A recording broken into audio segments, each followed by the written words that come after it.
Manusia ini makhluk yang unik. Berangkat pagi untuk mencari duit, untuk mencari makan, anak belum terjaga dari tidurnya. Kemudian sibuk dengan segala macam urusan, dan sholat zuhur pun di ujung-ujung waktu, bahkan terkadang tidak zuhur sama sekali. Lalu kemudian sholat asar di akhir-akhir waktu, bahkan beberapa kali tertinggal sholat asar itu, tidak terlaksana. Lalu kemudian makan juga terlambat, karena bisa lalu menjadi terbiasa. Hari berganti bulan, bulan berganti tahun, tahun berganti windu. Lalu kemudian tanpa terasa datanglah penyakit asam lambung, mulailah datang buah pinggang, karena makan tidak teratur, sekali datang dilahap sehabis-habisnya tanpa mengenal rambu-rambu agama dan kesehatan ahli medis, maka kolesterol pun menumpuk.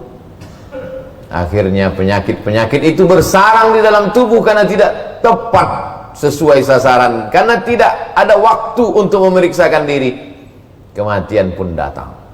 Ketika malaikat maut mencabut nyawa, keluar roh dari jasad, barulah terjaga dari tidur panjang.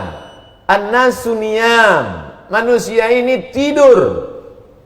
Falamma matu intabahu, ketika mereka mati, barulah mereka sadar ternyata mereka selama ini tidur panjang. Mimpi jadi orang sibuk, mimpi jadi orang kaya, mimpi jadi penguasa. Dan saat ruh keluar dari jasad, ruh memperhatikan jasad hanya seonggok daging busuk yang akan menjadi santapan cacing tanah. Oh nestapa, oh sedihnya nasib manusia.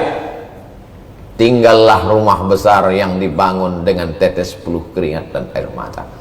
Tinggallah anak-anak yang selama ini buah hati belayan jiwa. Kalaulah sempat tangan itu bersedekah, itulah yang akan menolong setetes dua tetes mengalir ke alam barzakh. Kalau sempat membebaskan tanah pembangunan masjid 500.000 per meter, 1 juta, 2 juta, itulah yang akan melapangkan alam barzakh. Tapi selama ini tidak sempat karena memikirkan bahwa umur masih panjang, malaikat maut tidak akan tiba dalam waktu dekat. Nantilah menunggu anak selepas sekolah, nanti setelah anak kuliah, nanti setelah anak menikah, nanti setelah cucu-cucu ini karena kebutuhan begitu banyak, nanti ke nanti. Ternyata mati datang tanpa terencana. Idza jaa ajaluhum, kalau ajal sudah sampai, la yastakhiruna sa'atan, tak dapat ditunda walau sesaat, wala yastaqdimun. Malaikat datang bertanya, hai jenazah, apa yang kau inginkan? Apa kata jenazah? Berkata, diceritakan Allah dalam Al-Quran, laula akhartani ila ajalin qarib, ya Allah tundalah aku supaya bisa hidup lagi sebentar saja ya Allah. Hanya ingin membebaskan tanah pembangunan masjid sekejap saja ya Allah. Kalau sempat memasukkan uang ini ke dalam kotak wakaf infak sedekah, sebentar saja ya Allah, beri aku kesempatan supaya bisa menemui ketua pembangunan masjid, ketua masjid. Laula akhartani ila ajalin qarib, kalau aku beri kau waktu sebentar, sekejap, semenit, sedetik, kau mau buat apa? Kata Allah. Mereka menjawab, fa'as-saddaqa, aku mau bersedekah ya Allah, wa akum minas salihin, aku mau jadi orang soleh. Apalagi yang diharapkan? Dapatkah melaksanakan duha agak 2 rakaat dengan ayat terpendek inna a'tainakal kautsar qul huwallahu ahad? Tidak. Dapatkah melaksanakan bangun malam walau di ujung waktu menjelang azan subuh? Tidak. Semua hanyalah kerisauan yang tak tahu di mana akan dialamatkan. Penyesalan tak lagi bermakna. Air mata darah keluar dari kelopak mata, tak dapat mengulang kehidupan yang sudah berlalu sekedip mata. tapi resiko yang akan diterima khalidina fiha abada. Manusia makhluk yang unik dan aneh. Pontang-panting, pergi pagi pulang petang, peras keringat banting tulang untuk mencari uang. Setelah uang didapat, tidak sempat dinikmati karena diserahkan ke rumah sakit megah mewah, dokter spesialis tersenyum menerima setoran. Aneh bin ajaib ini makhluk. Dikatakannya dia pergi mau kemana? Mencari makan. Tapi setelah didapat ternyata tidak bisa dimakan, karena semua makanan menjadi racun. Itulah manusia. Itulah makhluk yang katanya hebat dan luar biasa. Diberi kesempatan ruh bersemayam dalam jasad sejenak, tapi tak sempat beramal membahagiakan diri. Apa lagi yang bisa ditunggu? Idza matal insan, kalau manusia mati, inqata'a, putuslah tapak kaki tak dapat melangkah, putuslah mata tak dapat berkedip, putuslah sudah harapan-harapan semu, tinggal hanya angan-angan belaka. Apalagi yang bisa mengalir? Waladun salihun, anak yang soleh ternyata tak pernah diajak sholat ke masjid. Waladun salihun, anak soleh tak pernah diajar membaca Al-Quran. Sekarang dia galau, ayahnya baru saja mati, dia pergi ke diskotik, mabuk, melupakan dia melakukan perbuatan zina. Tak ada rasa takutnya kepada Allah. Dia mulai jual harta warisan. Motor yang pertama dia jual, mobil, setelah itu surat tanah. Akhirnya dia menjadi orang yang fakir harta di dunia dan fakir ilmu karena tidak sempat mendapatkan pendidikan yang baik. Yang paling mengerikan fakir iman, bahkan mungkin menjadi kada al-faqru ayyakuna kufran. Hampir saja kefakiran itu membuat orang menjadi kafir. Anak tak dapat diharap. Berapa kali dia diharapkan ingin mengirimkan doa Al-Fatihah saja, kalau kau tak sanggup baca Yasin. Fatihah pun tak sempat diucapkannya karena dia larut dengan godaan dunia. Apalagi yang diharapkan bisa mengalir? Ilmun yuntafa'u bi, ilmu yang bermanfaat. Tidak pernah ikut majlis ilmu karena sibuk. Nantilah, esoklah, tunggu pensiun, tunggu tua. Siapapun yang mengisi pengajian, bahkan khutbah Jumat pun tak sempat didengarkan. Jangankan ingin mengajarkan, mendengarkan pun tidak. Ilmu yang bermanfaat sudah melayang, anak sudah hilang, satu-satunya lagi harapan sedekahun jariyah. Mengalirkah sedekah jariyah? Tidak, karena apapun tidak pernah diberikan. Ya Rasulullah, ummi matat, emakku mati, afa atasaddaqu anha, bolehkah aku bersedekah, pahalanya mengalir untuk ibuku, ayahku yang sudah meninggal dunia itu? Kata Nabi, tasaddaq, bersedekahlah engkau. Ayu sadaqatu afdal, apa sedekah yang paling afdal ya Rasulullah? Saqiyul ma, memberikan air minum. Tapi air minum pun juga tak bisa diberikan lagi karena memang tidak ada lagi yang bisa diwariskan, dan ahli waris tidak lagi memperdulikan, karena bagi mereka agama hanyalah saat lahir akikah, saat nikah walimah, saat mati takziah. Selesai itu agama hanya perayaan, selebrasi. Agama hanyalah senda gurau, bahkan olok-olokan dan ejekan.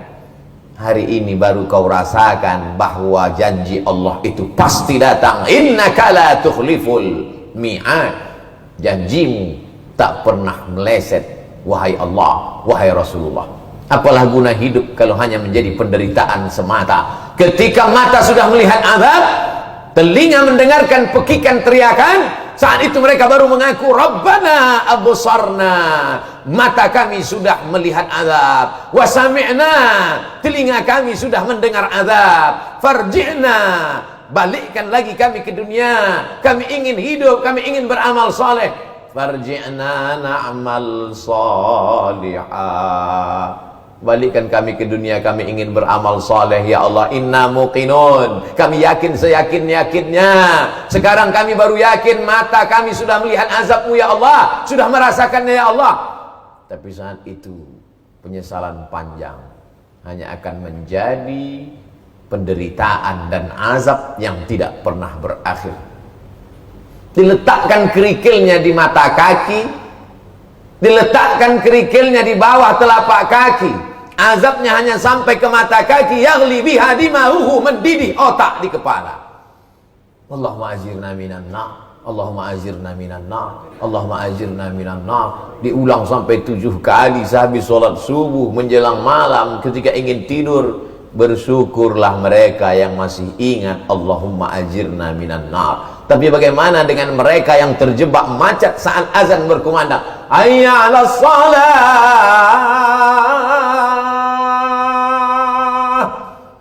yang jawaban keluar dari mulut bukan la haula wala quwata illa billah, tapi klakson panjang dengan caci maki, sumpah serapah, karena bisnis tak lagi menguntungkan. Kemarahan terhadap lawan, kawan berubah menjadi musuh, marah tak tahu kemana akan ditujukan, akhirnya sumpah serapah, bahkan mungkin mencaci maki Tuhan di dalam hati. Betapa orang banyak kufur, bahkan sampai kepada kafir. Tidak hanya sekedar kufur nikmat, tapi Allah masih sayang, Allah masih iba, Allah masih rahman, Allah masih rahim. Diberinya juga umur panjang. Kalau Allah mau menunjukkan Al-Aziz maha perkasa, Al-Qawi maha kuat, Al-Matin maha bijaksana, Al-Hakim penuh hikmah, tapi Allah itu juga Ar-Rahman, dia maha sayang, Ar-Rahim, dia maha kasih. Dia beri juga hamba itu masih dapat menarik napas sekali ke atas, menghembuskan napas sekali ke bawah. Itulah hidup. Tarik sekali, hembuskan sekali. Kalau Allah mau sentapkan, tarikan, sudah lama kau mati.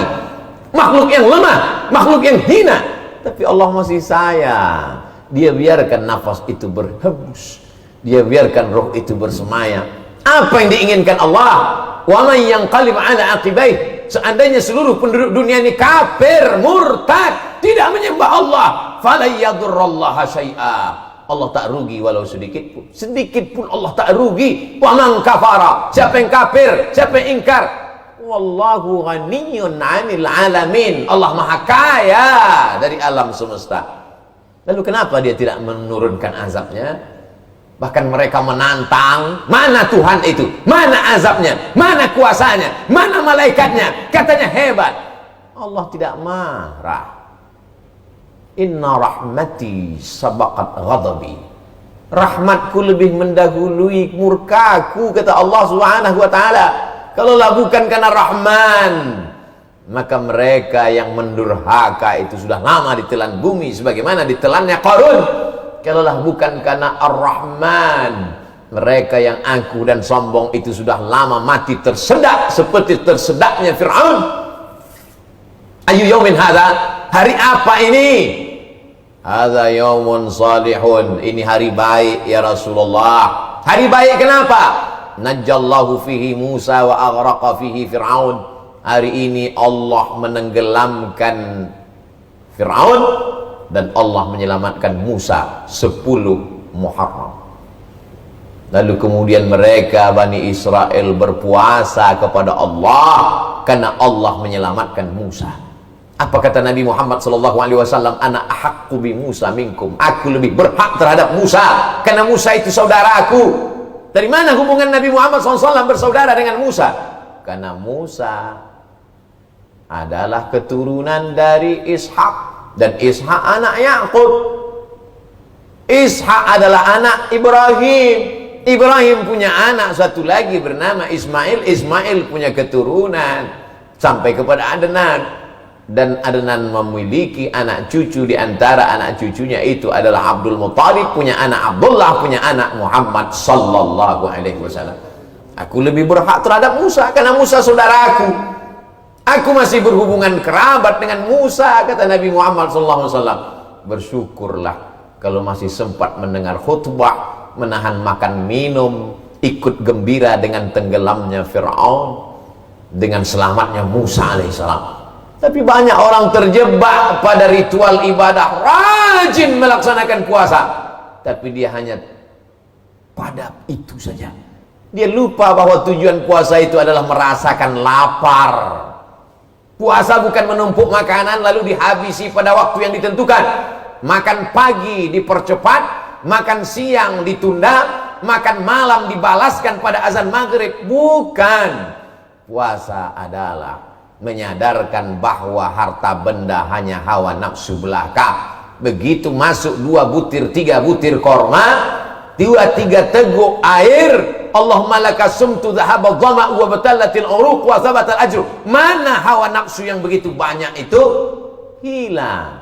Itulah hawa nafsu harta, hawa nafsu politik, hawa nafsu kejahatan.